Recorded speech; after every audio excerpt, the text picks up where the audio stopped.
तक जो south Asian labourers थे उनके बीच में थोड़ा सा ऐसा सिचुएशन, थोड़ा गर्म वाला सिचुएशन हो जाता है, और फिर ईस्ट एशियन लेबरर्स उनकी जगह काम करते हैं, और इसी तरीके का सिचुएशन उस टाइम पे क्रिएट हो जाता है। ईस्ट एशिया कहाँ है और उसमें कौन कौन सी कंट्रीज हैं, नाम कमेंट में बताइएगा, बिकॉज ऑलवेज मैं मैप नहीं दिखाऊंगी, कभी कभी आप देखिए। और इस पर्टिकुलर पेपर में अपनी ज्योग्राफी तो अच्छी कर लीजिए, ठीक है, अगर जिसकी वीक है। वैसे तो मोस्टली बच्चे ऐसे होंगे जिनकी ज्योग्राफी ठीक होगी,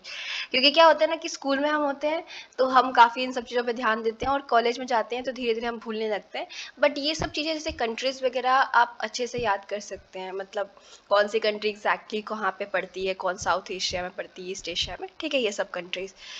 या ओवरऑल वर्ल्ड का भी आप याद कर सकते हैं जो इंपॉर्टेंट कंट्रीज है। तो ये पेपर में आपको हेल्प होगा, इसीलिए मैं बोल रही हूँ। कोई ऑफेंड मत हो जाइएगा, मैं ऐसा बोल रही हूँ, कुछ भी बोलो तो तुरंत बच्चे ऑफेंड होकर अजीब अजीब कमेंट करने लगते हैं। इंसान अगर कोई आपको बता रहा है कुछ सीखने के लिए तो वो आपकी भलाई के लिए बता रहा है, ठीक है, वो हमेशा आपको जज नहीं कर रहा है। तो ये हमेशा मान के चलिए कि अगर कोई आपसे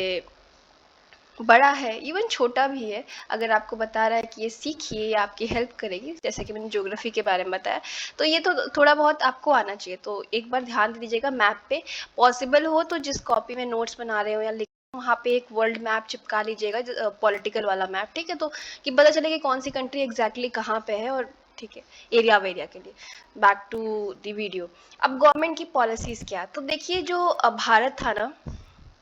आज़ादी से पहले, यहाँ पे जितने भी पॉलिटिशियंस थे उन लोगों का, जो भारत के लोग बाहर गए हुए थे ना, उनके प्रति बहुत ज़्यादा मतलब सिंपैथी थी। वो चाह रहे थे कि उन लोगों को भी मतलब सपोर्ट मिल सके भारतीय गवर्नमेंट से, ठीक है। ये आज़ादी के पहले की मैं बात बता रही हूँ। जो भारत में डेवलपमेंट हो रहा था, पॉलिटिकल डेवलपमेंट, वो हमने मतलब कोशिश किया था कि हम एक तो इस टाइप की जो बनाते हैं या दूसरों पे राज करते हैं इसके अगेंस्ट हो, और कोई भी रेस वाला ड्रामा हमारे देश में ना हो कि भाई तुम अलग रेस से बिलोंग करते हो, तुम दूसरे रेस से, क्योंकि हम ऐसे खुद देश में हैं जहाँ पे इतनी ज़्यादा विविधता है, तो हम इस टाइप की थिंकिंग बिल्कुल रख नहीं सकते, और रखने का हक भी नहीं होता सबको। तो जिसने भी बनाया है या हम जब भी बने, सब तो आखिर में इंसान ही है ना। तो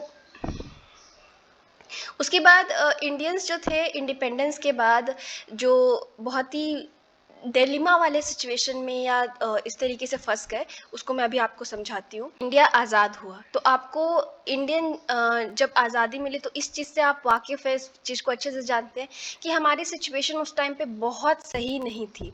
अब इंडियन जब गवर्नमेंट थी, वो जो भी कंट्री में इंडिया के लोग गए थे अंग्रेज के रहते रहते, वो बोल रहे थे कि आप अपनी कंट्री पे ज़्यादा डिपेंडेंट होइए, मतलब जहाँ भी आप गए, मॉरिशस गए हैं, कनाडा गए हैं, अमेरिका गए हैं, कहीं भी, ठीक है। एंड और उसके बाद ये भी मतलब इंडियन गवर्नमेंट चाह रही थी कि आप जिस भी कंट्री में जाके बसे हैं उस कंट्री के अकॉर्डिंग उसका जो लीगल रूल है उसके हिसाब से आप अपना देखिए। लेकिन ऐसा नहीं था कि इंडियन गवर्नमेंट उनकी जो वेलफेयर थी या उनका कल्याण के बारे में नहीं सोच रही थी, ऐसा भी नहीं था इंटायरली। बट कोशिश कर रही थी कि वो जिस कंट्री में गए हैं उस कंट्री से ही ज़्यादा मतलब अपना नाता रिश्ता जोड़ लें, ठीक है।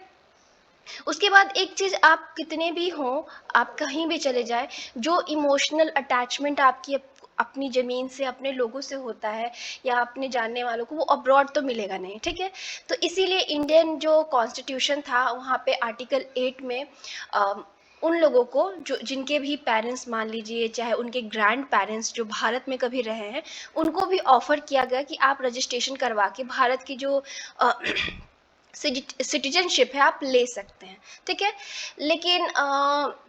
डुअल सिटीजनशिप नहीं ले सकते, या तो आप जहाँ पे हैं वहाँ का सिटीजनशिप रखिए, नहीं तो भारत का ले लीजिए, एक ही ऑप्शन था, ठीक है।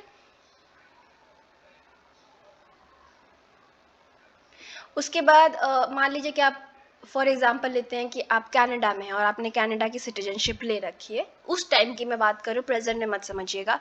तो आपको अगर भारत आना है तो आपको भारत की सिटीजनशिप लेनी होगी, तो वहाँ की त्यागनी होगी, और ये प्रोसेस भी बहुत आसान नहीं था, ठीक है, और कन्फ्यूजिंग भी था क्योंकि आप डुअल नहीं ले सकते हो। तो दो कैटेगरीज यहाँ से डेवलप हो गए, पीपल ऑफ इंडियन ओरिजिन, मैंने एक वीडियो में बात की है कि जिनके भी मान लीजिए माता पिता या उनके जो फादर वगैरह हैं, ग्रैंड फादर वगैरह हैं, ठीक है, वो भारत के रहे हों, कभी उनका भारत में मतलब कोई परिवार का हिस्सा जो है, इस तरीके का परिवार का मेंबर रहा हो भारत का हिस्सा, अनडिवाइडेड भारत का भी हो सकता है, जो विभाजित भारत नहीं था ना, जिसका बंटवारा नहीं, उसका भी अगर है तो वो इंडिया में आ सकता है, ठीक है।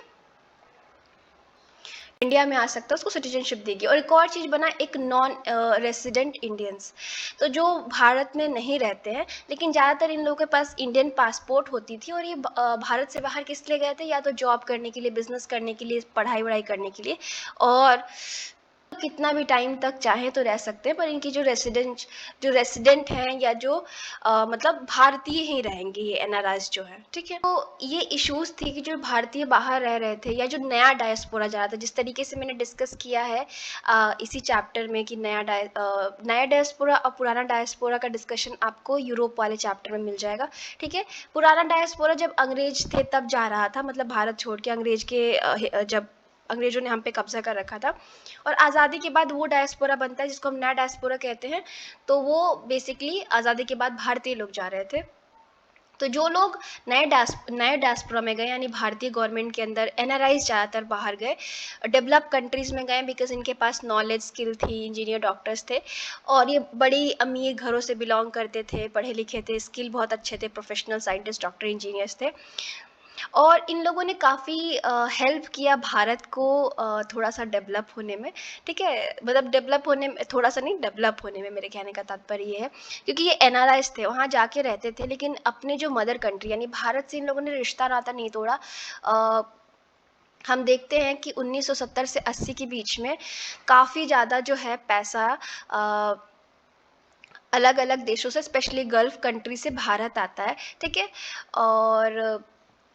इससे क्या फ़ायदा होता है, जैसे देखिए, एक चीज़ समझिए कि जब भी विदेश से आपको पैसा आएगा, यानी वो विदेशी करेंसी में आएगा, ठीक है, तो वो गवर्नमेंट के पास रिजर्व होगा, तो गवर्नमेंट के पास और पावर होगा कि वो ज़्यादा से ज़्यादा चीज़ें एक्सपोर्ट इंपोर्ट, मतलब इंपोर्ट करवा सकती है, भारत में मंगा सकती है, और वो मतलब आपके पास फॉरेन रिजर्व होना चाहिए, ये चीज़ तो आप समझते हैं ना। उसके बाद लेकिन फिर भी हम देखते हैं 1980 तक भारत ना अपने दरवाजे जो इकॉनमी के हैं वो नहीं खोलती कि बाहर ये कंट्री के, दूसरे देश के लोग आके भारत में, मतलब जैसे फैक्ट्रीज या इन्वेस्टमेंट कर सके, या एनआरआईज इन्वेस्टमेंट कर सके। तो एनआरआईज क्या करते थे, नॉन रेजिडेंट जो इंडियंस थे, वो अपने घर वगैरह के लिए, घर वालों के लिए पैसे भेजा करते थे। जब हमारी लिबरलाइजेशन और न्यू इंडस्ट्रियल पॉलिसीज़ आती हैं, वो तो 1991 में आएगी, जो न्यू लिबरलाइजेशन की हो, 1970s में हम देखते हैं कि थोड़ा बहुत इंडिया के बाहर के लोगों का जो इन्वेस्टमेंट होता है टेक्नोलॉजी वगैरह में, वो बढ़ने लगता है, और एनआरएस को भी इनकरेज किया गया था कि भैया आप भारत से पढ़ के बाहर गए हैं, भारत ने आपको बनाया है, तो कई सारे स्कीम वगैरह उनको दे के उनको कहा जाता है कि आप मतलब भारत में वो करें। उसके बाद अब ये एनआरआईज के लिए था। अब हमारे पास इसके बारे में डाटा नहीं है कि, मतलब कोई भी डेटा अवेलेबल नहीं है हमारे पास जानने के लिए कि पीपल ऑफ इंडियन ओरिजिन जो पीआईओ थे, उनसे हमने बात की कि नहीं है, ओल्ड डायस्पोरा के जो लोग थे उससे। एक और चीज़ आप नोटिस करिएगा, अगर आप एक सेकेंड वेट कर सके तो मैं, डायस्पोरा, ठीक है, ओल्ड डायस्पोरा में हम 1947 से पहले जो लोग गए हैं, और न्यू डायस्पोरा में जो आज़ादी के बाद गए हैं, उनको रखते हैं, ठीक है। अब ओल्ड में जब अंग्रेज के अंदर हम थे तब जाते थे, तो इनको हम ज़्यादातर यही बोलते हैं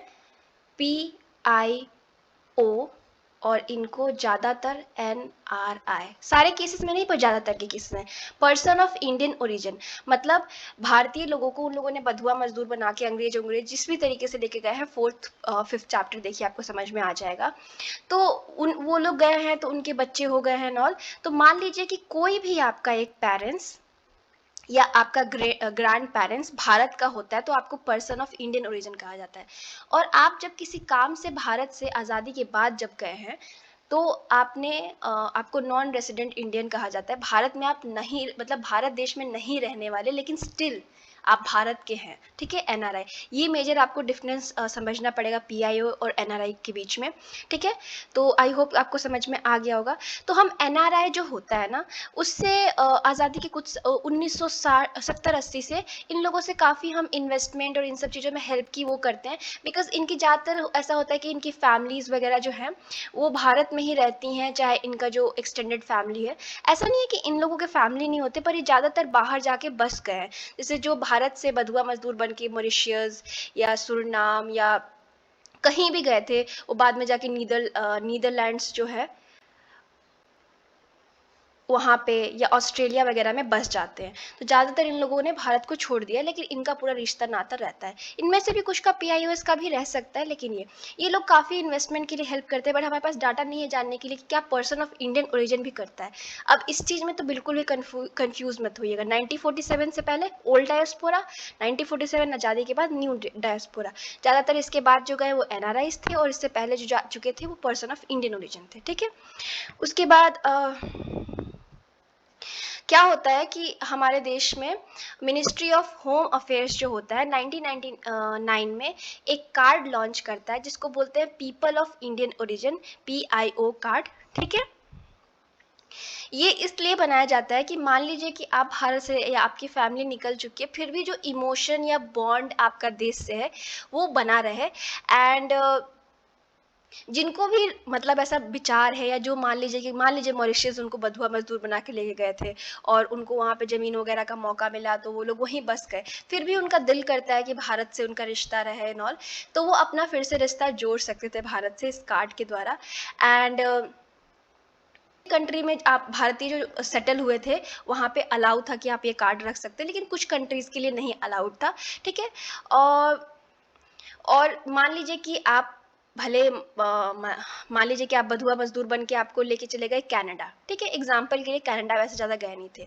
तो आपने कनाडा में एक कैनेडियन से शादी कर लिया, तो आपके जो हस्बैंड वाइफ दोनों हैं, दोनों को ये पीआईओ की फैसिलिटी जो कार्ड वाला है वो मिलता है ऐसा, ठीक है, दोनों को कवरेज मिलती है, उसमें कुछ बेनिफिट्स भी आपको थे। और मान लीजिए कि अगर आपको एनआरआई का स्टेटस भी चाहिए तो वो भी मिल सकता था, ठीक है, नॉन रेसिडेंट इंडियन। उसके बाद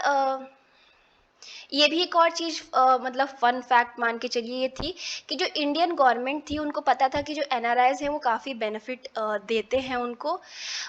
लेकिन जब इकॉनमी ओपन हो जाती है हमारी 1991 में, लिबरलाइजेशन की न्यू आती है, हम अपनी इकॉनमी खोल देते हैं कि कोई भी बाहर से आके हमारे यहाँ इन्वेस्ट कर सकता है ग्लोबलाइजेशन एंड ऑल के लिए,